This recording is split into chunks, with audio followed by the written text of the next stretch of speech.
Bismillahirrahmanirrahim. Assalamualaikum warahmatullahi wabarakatuh. Innal hamdalillah nahmaduhu wa nasta'inuhu wa nastaghfiruh wa na'udzu billahi min shururi anfusina wa min sayyiati a'malina. May yahdihillahu fala mudilla lahu wa may yudlil fala hadiya lahu. Asyhadu an la ilaha illallah wahdahu la syarika lahu wa asyhadu anna Muhammad abduhu wa rasuluhu la nabiyya ba'da amma ba'd. Sallu wa sallim ala nabiyyina al-karim Muhammadin sallallahu alaihi wasallam. Allahumma salli ala Muhammad wa ala alihi Muhammad. Qala Allah Ta'ala fil kitabil karim wa idh akhadna mithaqa bani Israil la ta'buduna illa Allah وبالوالدين إحسانا وذي القربى واليتامى والمساكين وقولوا للناس حسنا وأقيموا الصلاة وآتوا الزكاة ثم توليتم إلا قليلا منكم وأنتم مغرضون. Pertama-tama marilah kita bersyukur kepada Allah Subhanahu wa Ta'ala, yang mana Allah telah memberikan limpahan rahmat dan karunia-Nya kepada kita. Begitu banyak yang telah Ia berikan kepada kita. Dan di antara nikmat-nikmat Allah yang banyak itu, nikmat iman dan Islam merupakan nikmat yang paling besar, yang paling agung, yang paling pantas kita syukuri. Karena dengan nikmat iman dan Islam inilah InsyaAllah Ta'ala kita dimudahkan menuju surganya. Dan apabila kita masuk ke dalam nerakanya, na'udzubillahi min zalik, apabila kita masuk neraka dan di dalam hati kita terdapat iman walaupun sebesar biji zarrah, InsyaAllah akan Allah Subhanahu wa Ta'ala keluarkan kita dan dimasukkan ke dalam surganya Subhanahu wa Ta'ala. Salawat dan salam, marilah kita berdoa kepada Allah Subhanahu wa Ta'ala agar selalu tercurah kepada junjungan kita, yakninya baginda Nabi Muhammad sallallahu alaihi wasallam. Allahumma salli ala Muhammad wa ala alihi Muhammad.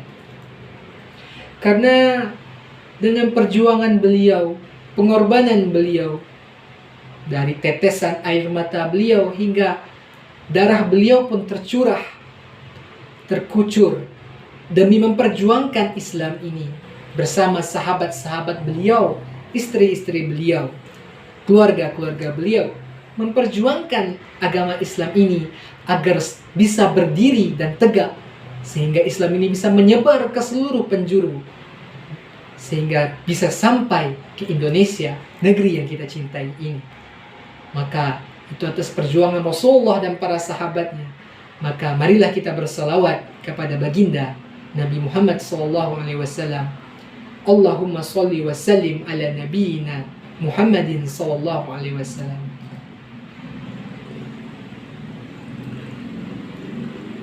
Pada kesempatan kali ini kita akan membicarakan mengenai akhlak mulia kepada orang yang lebih tua.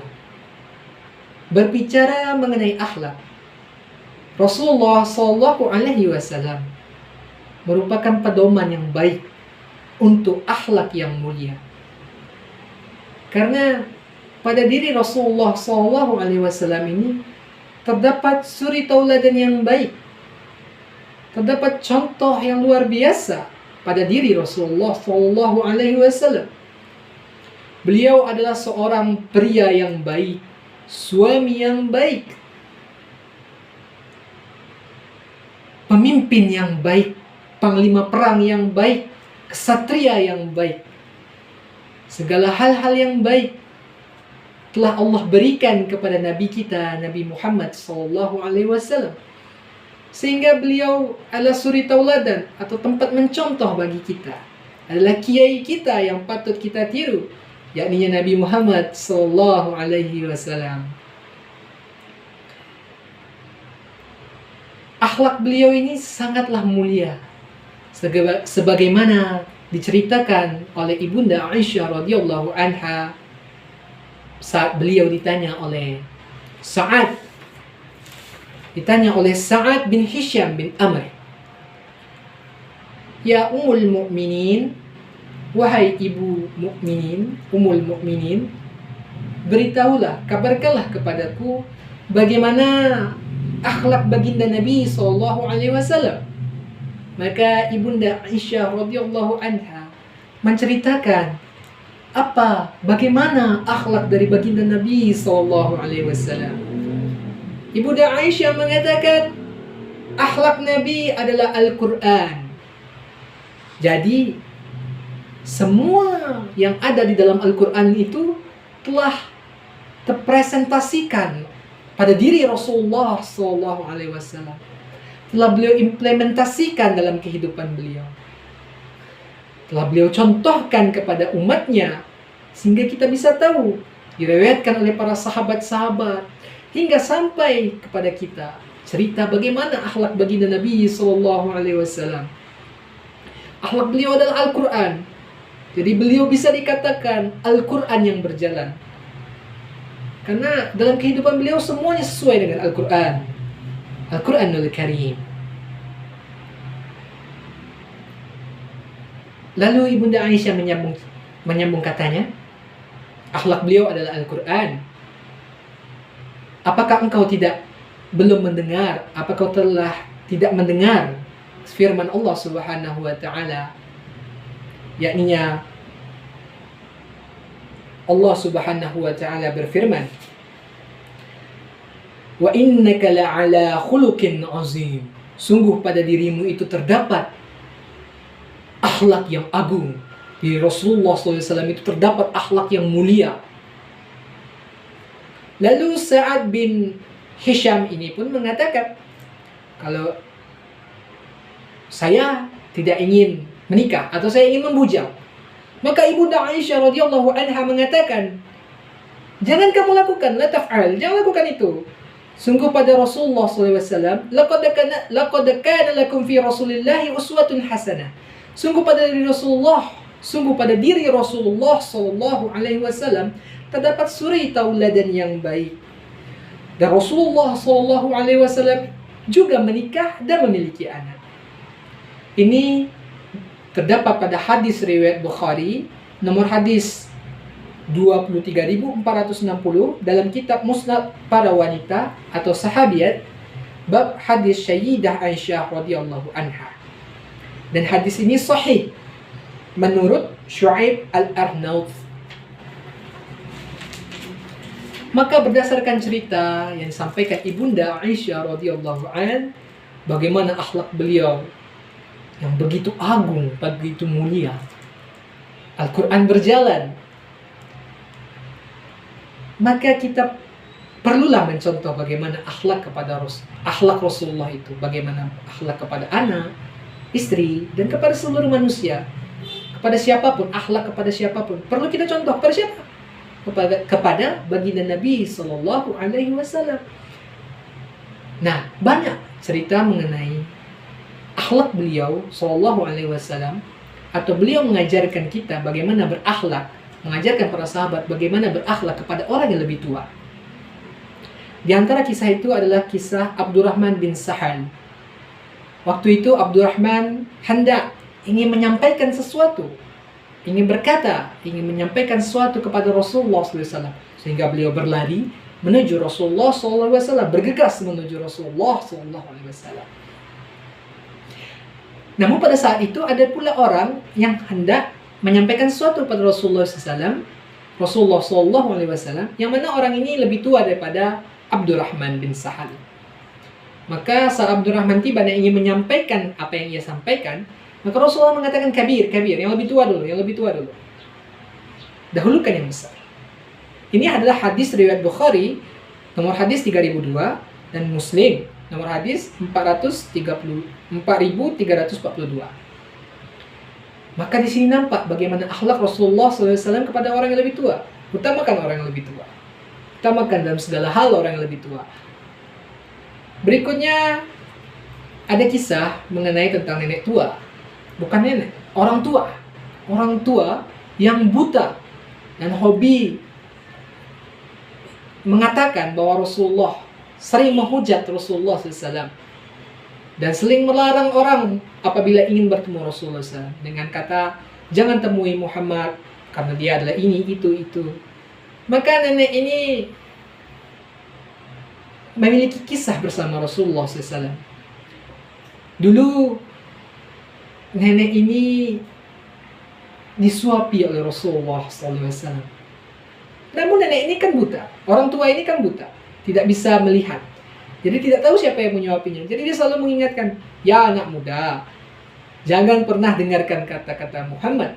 Karena Muhammad itu adalah penipu, pendusta, ahli sihir, penyair. Bermacam-macamlah istilah yang disebutkan oleh nenek tadi agar tidak mendekati Muhammad. Padahal di depan ini adalah Nabi SAW. Namun Nabi SAW tidak marah, tidak jengkel. Namun beliau menyuapi nenek, menyuapi orang tua itu. Apabila ada yang keras, beliau menguatkan, beliau lunakkan. Singkat cerita, Rasulullah SAW telah wafat dan tiba masa di kepemimpinan Abu Bakar As-Siddiq. Lalu beliau bertanya kepada ibunda Aisyah radhiyallahu anha, wahai anakku, apakah ada hal yang belum kuamalkan dari diri Rasulullah SAW dahulu? Kata ibunda Aisyah radhiyallahu an, sudah ya ayahku, semuanya sudah kau amalkan kecuali satu. Ya cerita dengan nenek tadi, berkaitan dengan nenek tadi. Dulu Rasulullah SAW sering menyuapi seorang tua buta di pasar, sehingga Abu Bakar pun melaksanakan dan menunaikan bagaimana Rasulullah SAW bersikap kepada nenek tua tadi, orang tua itu. Maka Abu Bakar pun datang ke sana, menyuapinya, menyuapi makanan ke mulutnya. Dan orang tua itu pun marah, mengatakan, siapa kamu? Kamu bukan orang yang biasa menyuapiku. Di mana orang yang biasa menyuapiku? Lalu Abu Bakar pun menangis dan mengatakan bahwa yang menyuapinya dahulu adalah Rasulullah SAW. Selalu ia hina.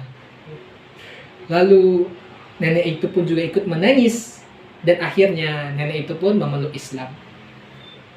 Dari penyampaian yang telah kita sampaikan tadi, dapat kita tarik kesimpulan bagaimana cara kita bersikap kepada orang yang lebih tua. Pertama, apabila kita bersikap kepada orang yang lebih tua adalah dengan menghormatinya. Kedua, memuliakannya. Ketiga, memulai mengucapkan salam kepada mereka. Jadi kita yang muda mengucapkan salam kepada yang lebih tua. Bukan yang tua mengucapkan salam kepada kita. Kita yang harusnya mengucapkan salam kepada orang-orang yang lebih tua. Assalamualaikum Pak Ustadz, Pak Haji, gitu kan. Mendahulukannya dalam segala hal, mendoakannya, merawatnya, dan menaati perintahnya selama tidak melanggar perintah Allah dan Rasulnya. Semoga apa yang telah kami sampaikan tadi dapat bermanfaat. Dan marilah kita berdoa kepada Allah Subhanahu wa Ta'ala agar diberikan akhlak yang mulia.